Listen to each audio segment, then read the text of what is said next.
Olá, tudo bem? A sequência nossa é estarmos falando sobre os milagres de Jesus. Na nossa ordem que estamos mencionando aqui, a partir dos evangelhos, vamos falar do 14º.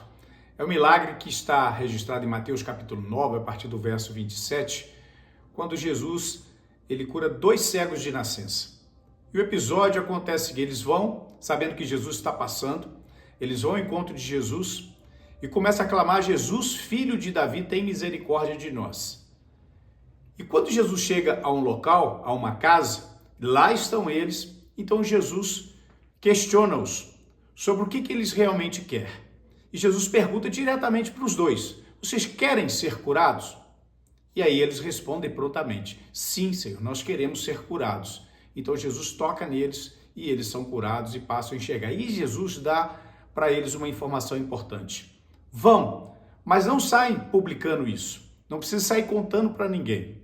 Coisa que eles não fizeram. Eles saíram publicando todas essas informações. Esse milagre, ele tem algo de importância para a gente também. Nós precisamos entender que todos os milagres, eles vão demonstrar que Deus tem autoridade sobre qualquer aspecto da nossa vida. Ele tem autoridade sobre qualquer plano material e imaterial. Ele tem autoridade sobre todo o plano espiritual. E na cultura judaica, eles traziam por uma tradição, e com certeza a grande maioria era equivocada, que os cegos, por terem essa condição, é porque eles ou alguém da família cometeu algum pecado. Como os aleijados, como qualquer outro que passava por qualquer enfermidade, por não encontrar dentro da sua responsabilidade, a cultura judaica sempre discriminava a esses necessitados, como tendo cometido algum tipo de pecado, sem qualquer tipo de fundamento. Mas Jesus, ele está exercendo o ministério dele. E mais uma vez ele cura esses homens, não para gerar uma publicidade para si, mas para atender agora, mais uma vez, uma necessidade específica, pessoal.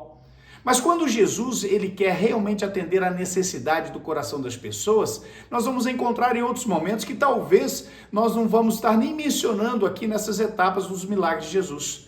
Mas nós vemos quando Jesus ele vai ao encontro da multidão que está na montanha, ele encontra o melhor lugar, a melhor maneira deles poderem visualizá-lo, para ele poder falar a eles sobre o quê? Sobre as questões do reino dos céus. O motivo dele estar aqui na terra, para falar o que Deus tem prometido para cada ser humano. Quando ele está à beira de um lago ou de um mar, ele entra numa embarcação para falar a essas pessoas. Os milagres, eles vêm entrando no cotidiano do ministério de Jesus, primeiro, para mostrar que Jesus é Deus, a autoridade dele sobre tudo e sobre todos, mas acima de tudo porque ele vai ao encontro das necessidades individuais. Eram indivíduos, pessoas, homens e mulheres que estavam atormentados, que estavam passando por humilhação, estavam impedidos de viver a sua maneira, a sua vida de maneira plena.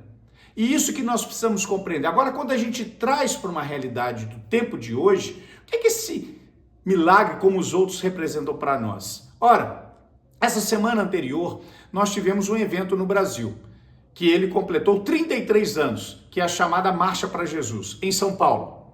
E ela tem, cada ano que tem, um título específico. E o título dessa última Marcha para Jesus é Jesus, Deus Forte.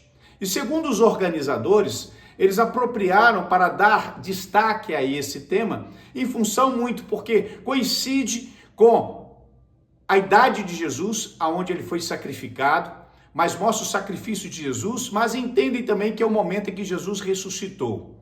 Interessante isso. Mas vamos ver o detalhe isso sendo transferido para a prática.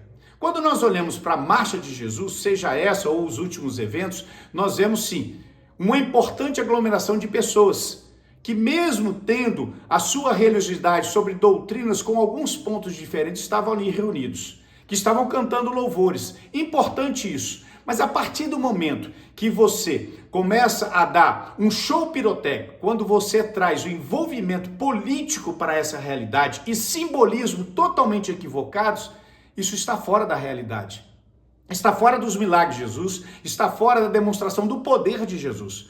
Como que você vai dar palco para um momento político, quando você quer mostrar aquilo que é de Jesus Cristo? Como você vai dar palco a uma bandeira de Israel, quando Israel até hoje não se dobrou a Jesus Cristo, não o reconhece como o Senhor? Como é que você quer evidenciar Jesus, um Deus forte, sendo a principal bandeira colocada no ombro de um político, a bandeira de Israel?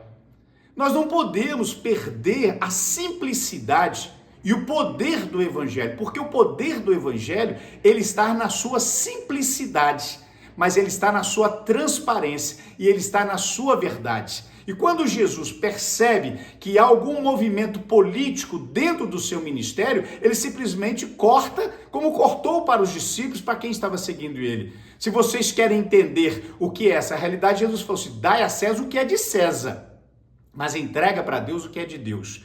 E o que Deus quer da sua vida, da minha vida, como evangelistas? Pregar o amor, pregar a transformação de vidas, curar enfermos necessitados e socorrer as pessoas, mas que isso não seja um plano de publicidade, nem para mim, nem para você, e muito menos para o mundo político.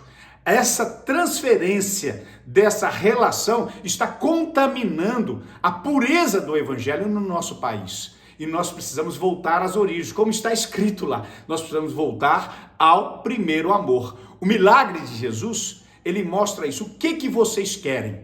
A marcha para Jesus tem que nos levar a isso. O que nós queremos? Nós queremos pregar a simplicidade de Jesus ou um movimento político? É isso que Jesus quer que a gente dê continuidade, a simplicidade do Evangelho, mas tendo o Evangelho aquilo que ele tem, o poder do Evangelho de transformar vidas. Reflita sobre isso. Um forte abraço.